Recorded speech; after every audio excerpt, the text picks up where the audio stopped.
In April 2025, the US government sent shockwaves through the global economy with the announcement of a massive new wave of tariffs. A sweeping 10% baseline duty on all imports was announced, but certain countries, India among them, were hit with an additional 26%. That's a brutal 36% tariff on Indian goods entering the American market. At first glance, it looks like just another trade war headline. To understand the scale of the impact, we first need to look at what India sends to the United States. America is India's single biggest export destination, accounting for nearly 18% of all Indian exports. That's almost 1/5 of the revenue from India's outbound goods and services. The goods that cross the ocean include textiles, jewelry, pharmaceuticals, electronics, and auto parts. These industries don't just fuel India's trade balance, they employ millions. And when you slam a 36% price hike on those goods, American buyers begin to look elsewhere. Let's zoom into the textile sector. India exports over $8 billion worth of apparel and fabric to the US annually. These products operate on razor-thin margins. A 36% tariff doesn't just make Indian garments less attractive, it makes them practically unviable in American retail chains. Retailers that used to depend on Indian cotton and design will pivot to Bangladesh, Vietnam, or even Mexico. Thousands of small and medium-sized factories across India, especially in states like Tamil Nadu, Gujarat, and Punjab, could be staring at sudden order cancellations, layoffs, and even closures. Then there's the diamond and jewelry sector. India cuts and polishes over 90% of the world's diamonds, many of which are shipped to the US. A sudden tariff could crash demand, sink margins, and trigger a ripple effect throughout Surat and Mumbai's thriving gem industry. Pharmaceutical exports, another crown jewel, are also at risk. Indian-made generics dominate US pharmacy shelves. Higher costs could shift American sourcing to European manufacturers, hurting Indian pharma giants and their global reach. But the story doesn't end with exporters.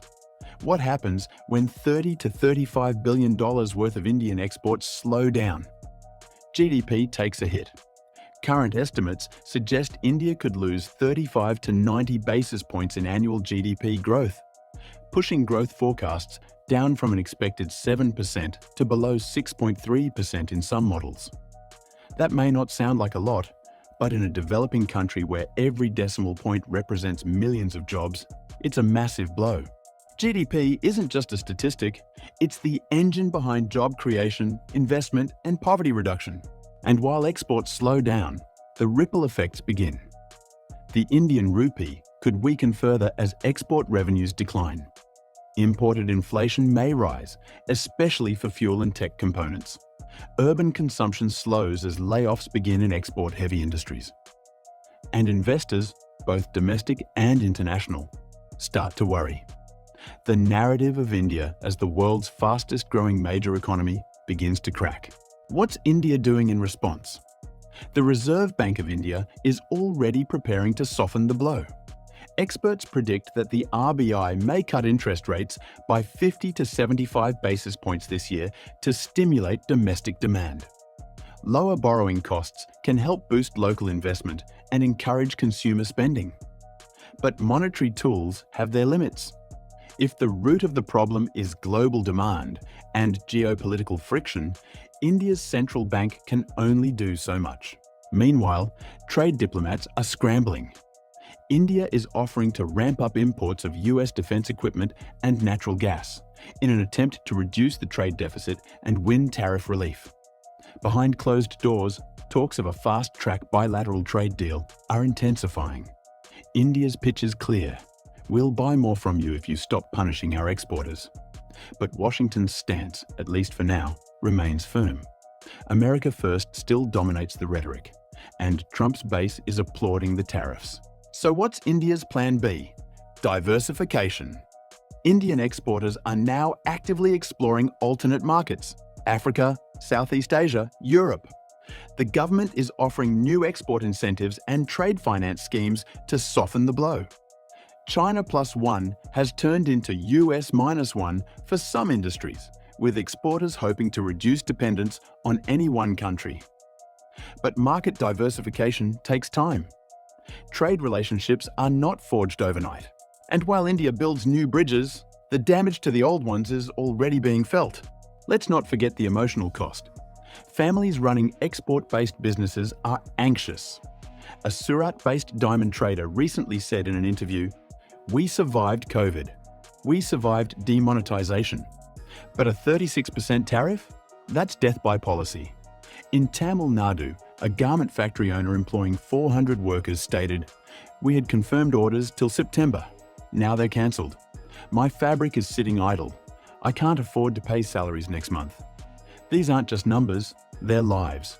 But there's another layer to this story, one that goes beyond economics. This tariff war is not just a trade disagreement, it's a signal.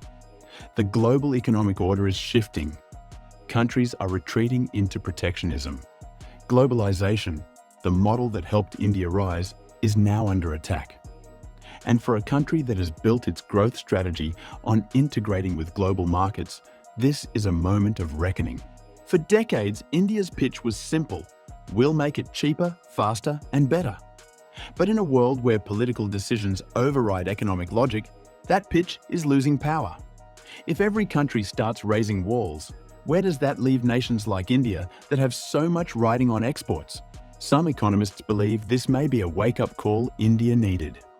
A nudge to reduce its dependence on external demand and boost domestic manufacturing and innovation.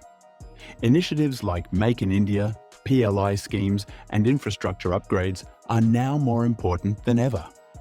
If India can use this moment to pivot, strengthen internal demand, build resilient supply chains, and foster innovation, it could come out stronger. But that's a long-term play. The short-term pain is real, and it's here.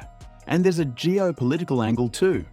While India gets squeezed by the US, it could look east, to Japan, South Korea, and Southeast Asia, for trade pacts. It could even explore deeper partnerships with the EU.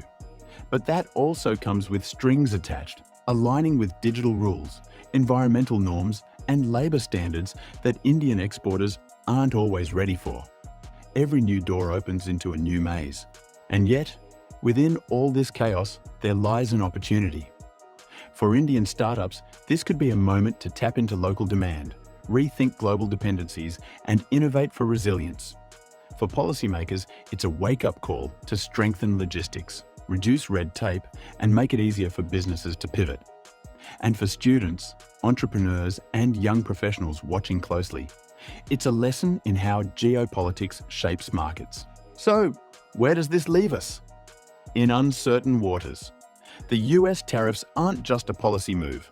They're a challenge to India's economic model, a direct hit to its growth engines, and a stress test for its global ambitions. How India responds, both in policy and in spirit, will define the next decade. Let us know in the comments. Do you think India can recover from this? Or are we seeing the first major crack in the India growth story? If you found this deep dive insightful, like the video, subscribe, and hit the bell. Because in a world where economics and politics collide, you need to stay informed.